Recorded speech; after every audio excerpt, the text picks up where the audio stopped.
जनाब 26वीं आईनी तरमीम का पहला नतीजा सामने आ चुका है और जस्टिस याहिया अफरीदी को चीफ जस्टिस तैनात कर दिया गया है। जस्टिस याहिया अफरीदी 26 अक्टूबर को अपने ओहदे का हल्फ लेंगे और 3 साल के लिए आइंदा चीफ जस्टिस होंगे। 26वीं आईनी तरमीम की मंजूरी के बाद ज़ेर समाअत दरखास्तें आईनी बेंच को भेजने का अमल भी शुरू हो चुका है। गुज़िश्ता रोज़ जस्टिस मंसूर अली शाह की जानिब से बरतरफ मुलाजमीन की बहाली की दरखास्तों से मुतल्लिक पहला केस आईनी बेंच को भिजवाया गया और कहा यह जा रहा है कि मुल्क भर की अदालतों में ज़ेर समाअत 40% दरखास्तें आइंदा माह तक आईनी बेंचों को ट्रांसफ़र कर दी जाएंगी और ये भी उम्मीद जाहिर की जा रही है कि आईनी तरमीम के बाद 20 लाख से ज़ायद केसों के साइलिन को कम वक्त में इंसाफ की फराहमी मुमकिन हो सकेगी। दूसरी जानिब तहरीक इंसाफ ने आईनी तरमीम के खिलाफ वोट देने वाले और गायब रहने वालों को नोटिस जारी कर दिए हैं और इस पर वफाकी वज़ीर एहसन इकबाल ने एक्सप्रेस न्यूज़ की प्रोग्राम कल तक में एंकर पर्सन जावेद चौधरी के साथ गुफ्तगू की है। उसमें उनका ये कहना था कि तहरीक इंसाफ के 15 से 20 लोग हैं जो हमें वोट देने के लिए तैयार थे क्योंकि वो अपनी जमात के तर्ज सियासत से मायूस हैं और दीगर मेन स्ट्रीम पार्टीज के साथ रवाबित बढ़ाना चाहते हैं।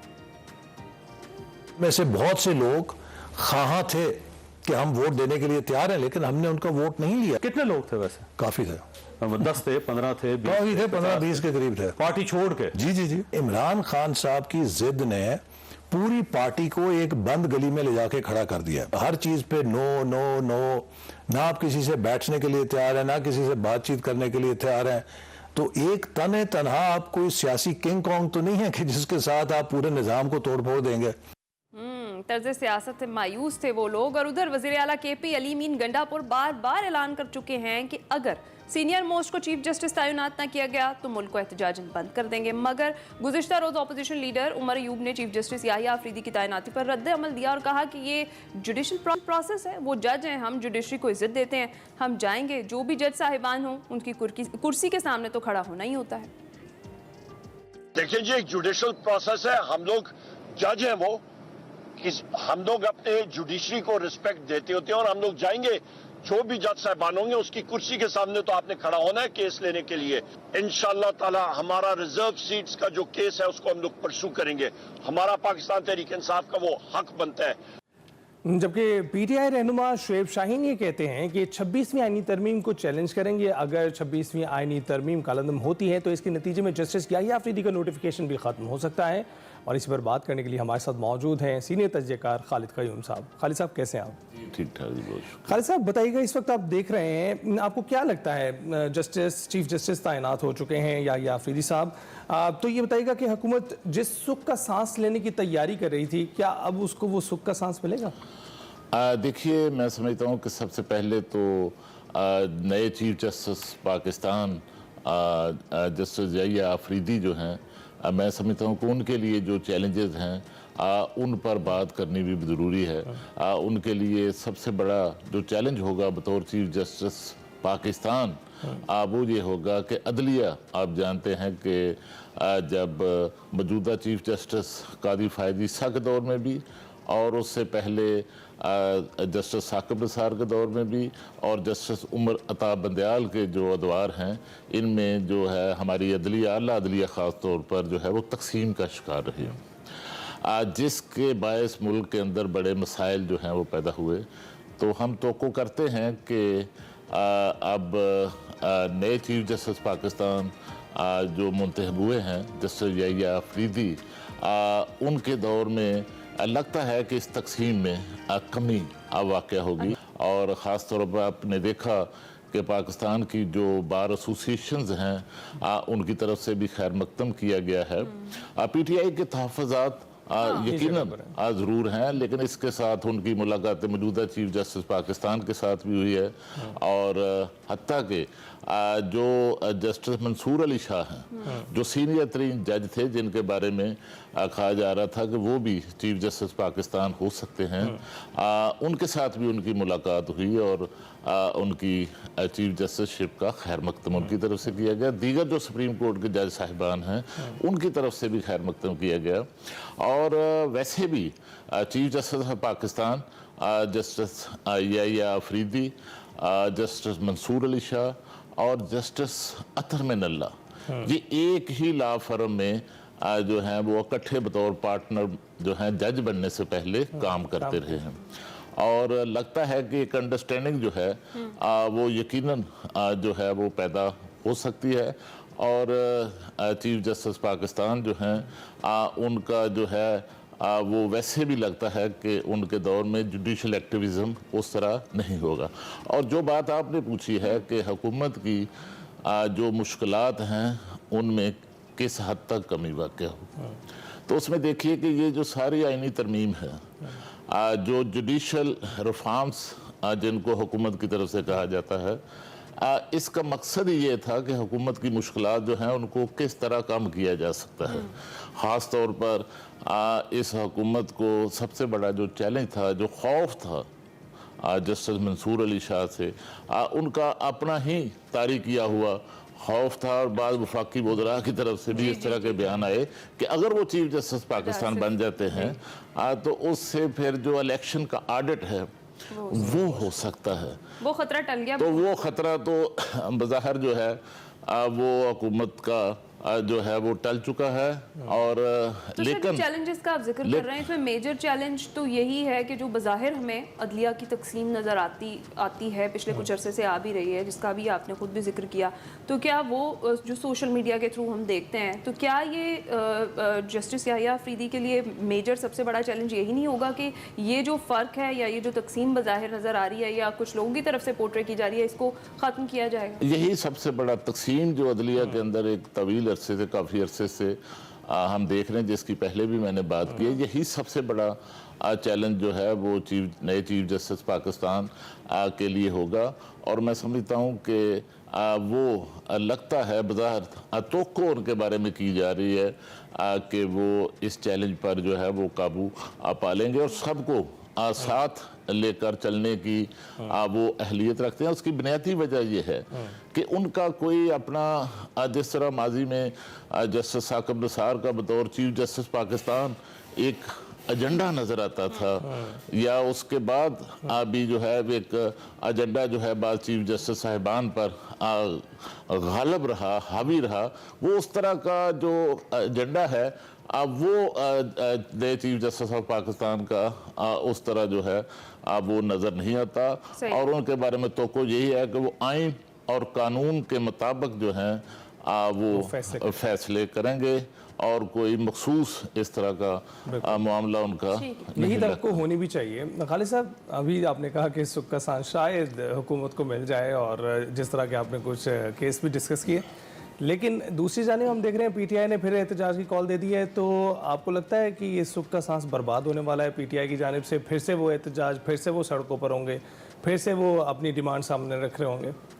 دیکھیے، میں سمجھتا ہوں کہ پی ٹی آئی کو جو ہے اس معاملے پر چیف جسٹس آف پاکستان کی نامزدگی کے معاملے پر بڑا جو احتجاج ہے اس کی کال نہیں دینی چاہیے تھی.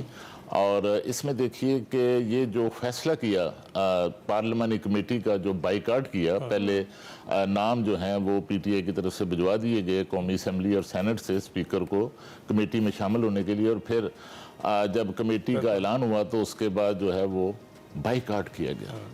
اس فیصلے کو بھی جو ہے پسند نہیں کیا گیا، حتیٰ کہ پارٹی کے اندر، پی ٹی آئی کے اندر بھی اس فیصلے کو غلط قرار دیا گیا.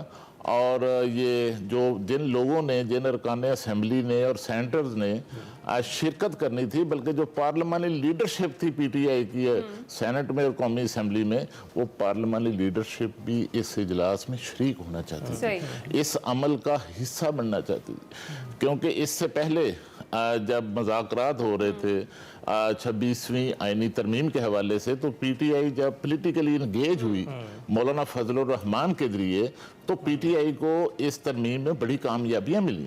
اور پی ٹی آئی کی وجہ سے جن آئینی ترامیم پر ان کو تحفظات تھے، اب وہ آئینی ترامیم ڈراپ ہوئیں، ان کو مسودے سے نکال دیا گیا. اور پھر سب سے بڑا جو ان کا اعتراض تھا اور ان کی ڈیمانڈ تھی کہ موجودہ چیف جسٹس پاکستان قاضی فائز عیسیٰ کو تصویر نہیں ملنی چاہیے تھی، اس میں انہیں पॉलिटिकली एंगेजमेंट की वजह से नहीं, उनमें खालिद कामयाबी साहब, हुई। वो तो यही कह रहे हैं कि वो पार्लियामानी पार्टी जो है इसको भी चैलेंज करेंगे, 26वीं आईनी तरमीम को चैलेंज करने जा रहे हैं वो। ये बात अभी हमने बताई, शुएब शाहीन भी यही बात जिक्र कर रहे थे, इसके साथ साथ सेनेटर अहमद खान भी यही बात करते हुए दिखाई दे रहे हैं कि इसको चैलेंज करेंगे। मामलात जब इस तरीके से चलेंगे तो सूरत हाल आगे आप क्या बनती हुई देख रहे हैं, क्योंकि पाकिस्तान तहरीक इंसाफ ने अपनी स्ट्रेटेजी अब वाजे कर दी है कि वो इसको किसी सूरत एक्सेप्ट नहीं कर रहे। देखिए पीटीआई का मसला ये है कि पीटीआई को शायद बाहर से जो है वो इतने ख़तरात नहीं हैं जितने पीटीआई को पीटीआई के अंदर से ख़तरात हैं।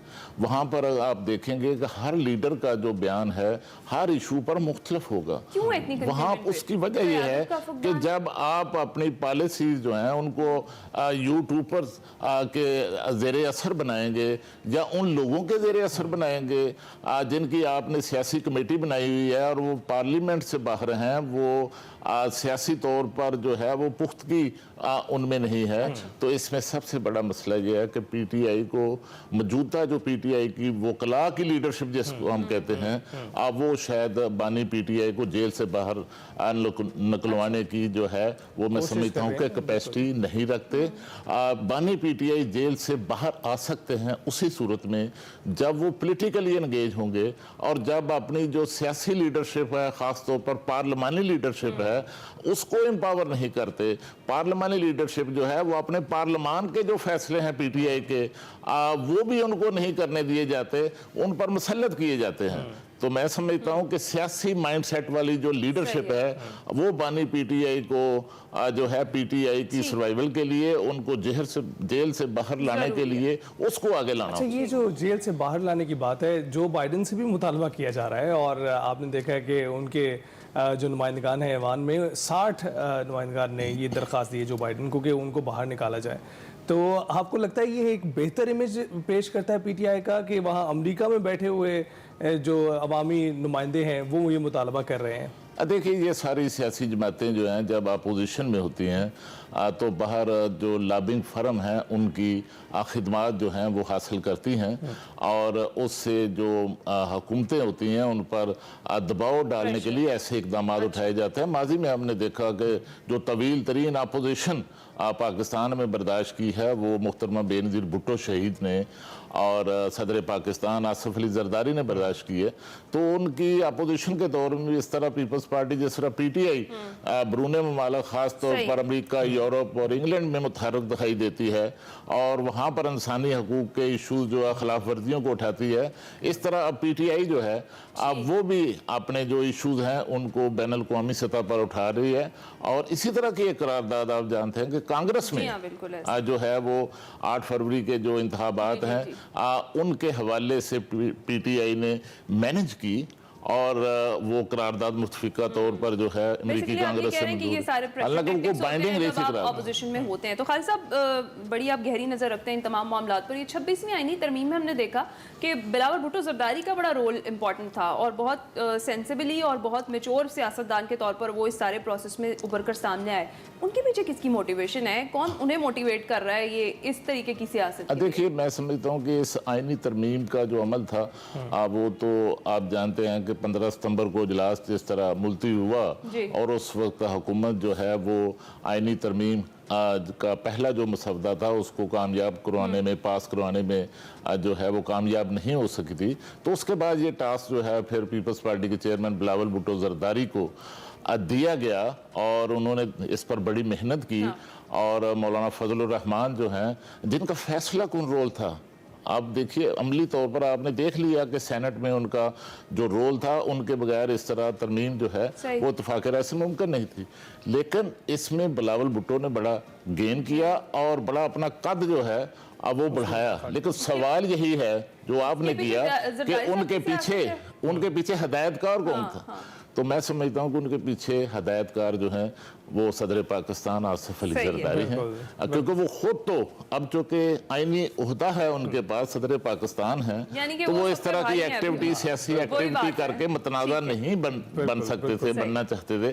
तो उन्होंने फिर ये टास्क जो है वो बिलावल भुट्टो जरदारी को दिया।